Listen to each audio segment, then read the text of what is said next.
Right, we've now left Cho Thun. We left at 7 o'clock this morning. Cho Fat, sorry. Chi Fat. We left Chi Fat. I used to remember it as Chip Fat. And we left at 7 this morning. We had a 2-hour ferry ride, well, a boat ride, and then we've had a 5.5 hour bus ride. We're back at the Sky Park in Phnom Penh, and we've got a superior double. Now this is the bed with what I like about this is it's got an Angkor Wat runner on the bed, so I'm thinking about getting some curtains made like that for bedroom. And then we have this is the palatial suite. We've got the great big armchairs.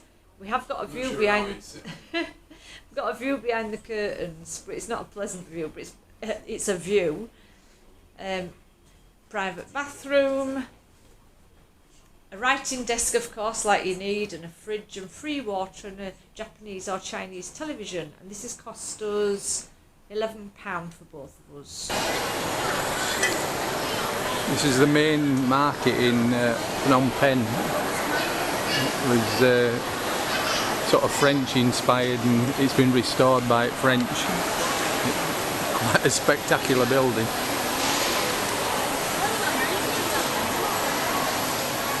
Mainly jewellery and things like that in this centre part, but there's food places around the outside of it as well, so... It's got 4 wings, hasn't it? Yeah.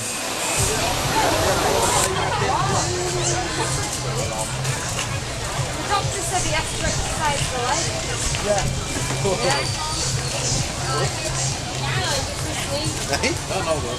No, I'm good, he says. No, I'm very good. Always my favourite, the fish department. Got dried prawns, every kind of dried fish that you've ever thought of. Squids, big fish, little fish, split in half fish. Oh, we've even got bananas. It's a novelty. And you've got butchers down that way.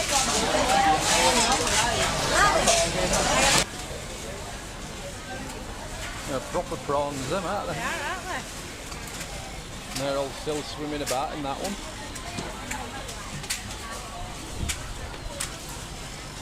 Got loads of crabs. Loads and loads of different types of prawns.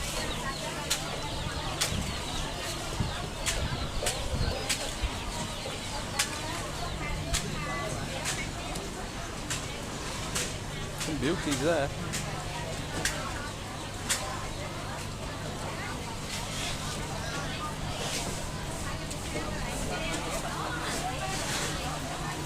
They're like them that we got in Sri Lanka, aren't they? Yeah. Great place. Fresh scallops. How many scallops does one man need? Checking them all out there.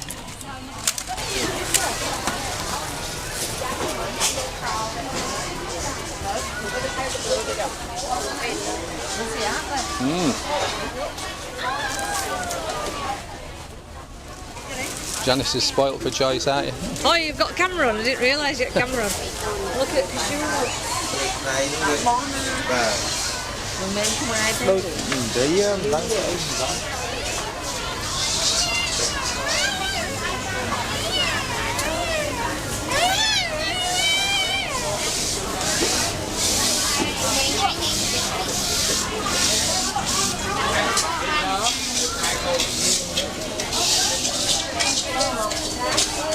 Cái màn luôn, giờ cái màn luôn mà.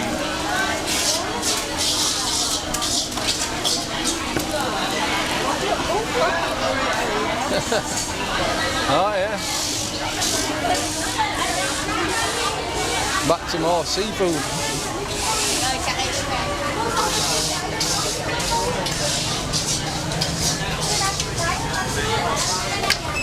Keeps going on and on.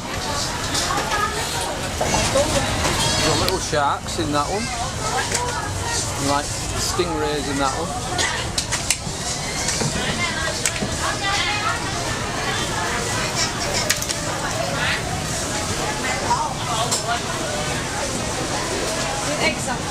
Yeah. That's what we ate with. Yeah, it is, isn't it? Yeah.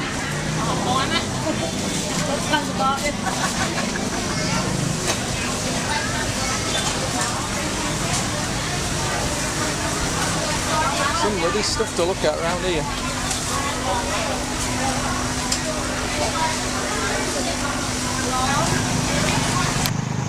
Just on our way to the killing fields now.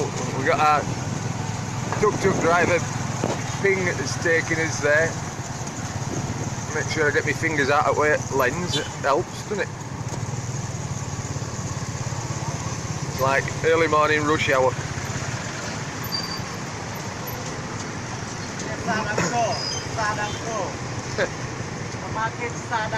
Oh yeah, yeah.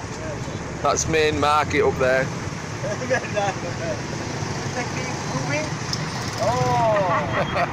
Happy New Year! Happy New Year! Oh, this is a good bit. Bloody chaos.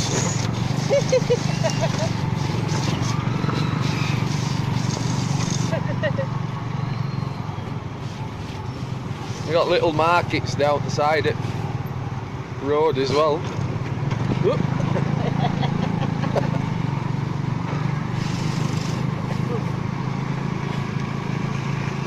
Janice is thinking about buying a dust mask. Look at this thing here. All those beds towed by a little motorbike.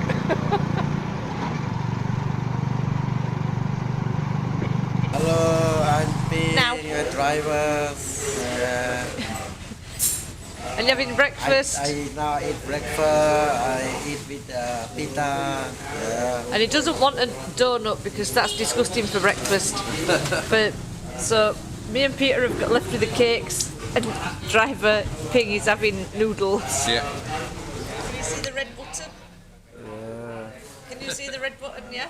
Yeah, see. Hello, my name's Janice. Johnny. I'm the Pita, tourist. tourist. I'm the tourist that eats the cake for Eat breakfast. Breakfast, yeah.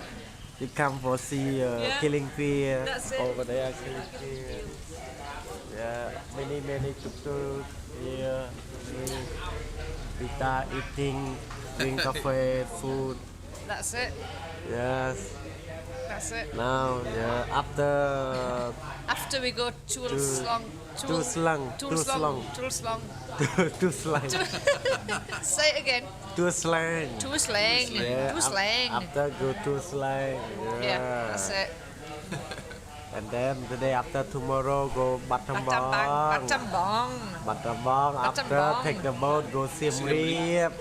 And That's then it. back home. That's it. Yeah. Yeah, And I got to do this. Oh. Okay, turn it off.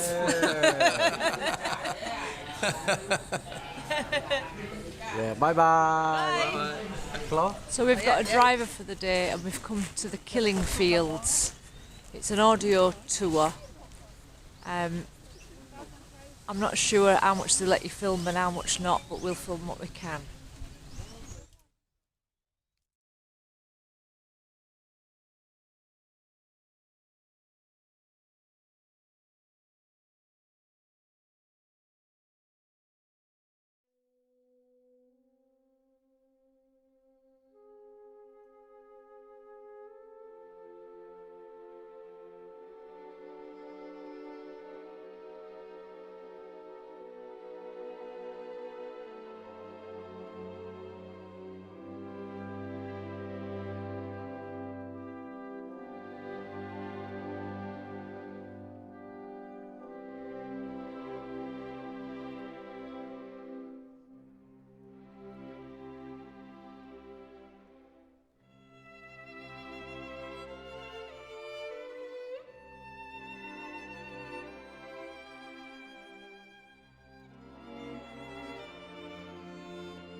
palm tree, and because we're in the killing fields where there's hundreds and hundreds of tourists, they've actually put a net underneath so that you don't get donked on head by a coconut. And that's the building where we've just been in, where all the skulls and bones are. So we're just going to sit down now and listen to the history. We stood under this absolutely amazing tree. It's like curly whirly gone mad.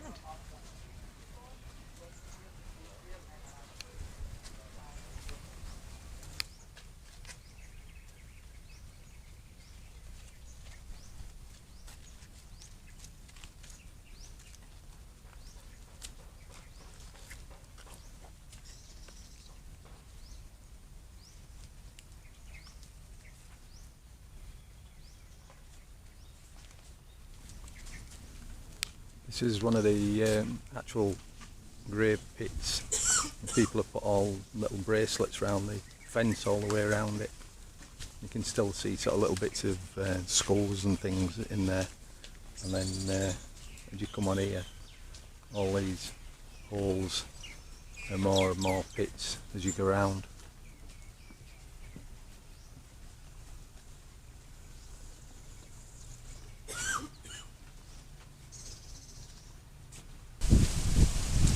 These are more of the pits that people were buried in.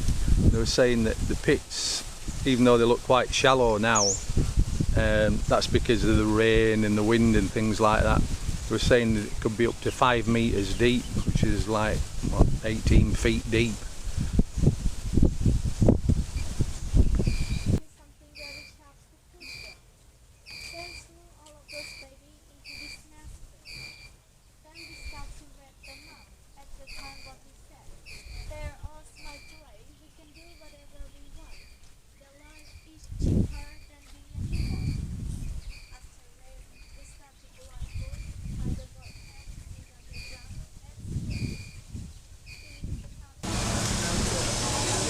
Right, I just wanted to record a few things that I remembered from the Genocide Museum in case I forget. So there were 8 million in the population and they killed 3 million, yeah? Which was over a third, except it said 20% in museums, so that confused me for a start off. And secondly, that I didn't know Pol Pot was an educated man that actually was educated in Paris, and that pissed me off a bit because, you know, he's one at wealthy and then he comes and does all his peasant thing, and it just confuses me. So I just needed to remember that. Because today's schedule was the Genocide Museum in morning, and now it's the Sleng Genocide Museum in afternoon, which is the actual prison. Peter were a little bit like, I'm not sure I want to do that because it reminds him of his mum. So I had to sort of tempt him with sarsaparilla and noodles and hot coffee with milk, and we've sat an hour and 40 minutes mucking about with Facebook and looking at his photographs, and now he's revived to have the second Onslaught, yeah. Yeah. We've started his walk through the prison. We've gone along these bottom rooms, fairly harrowing really. They've got pictures of what they found in the rooms when they found them, and basically the people in the bottom rooms had been killed before everyone left, but they'd been tortured for weeks and weeks before, and there were like blood on the floor, and it shows it on the pictures.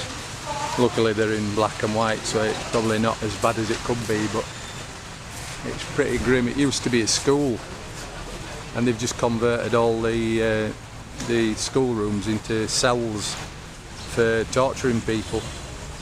And they're the last 14 people that they found on the ground floor. They've put like their graves in here. This looks like a gallows for hanging people in. What it is, they used to bring them down, and these jars underneath were full of excrement.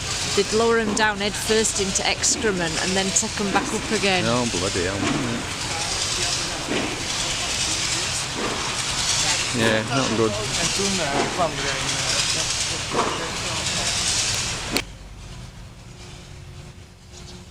Put this barbed wire on to to stop people committing suicide.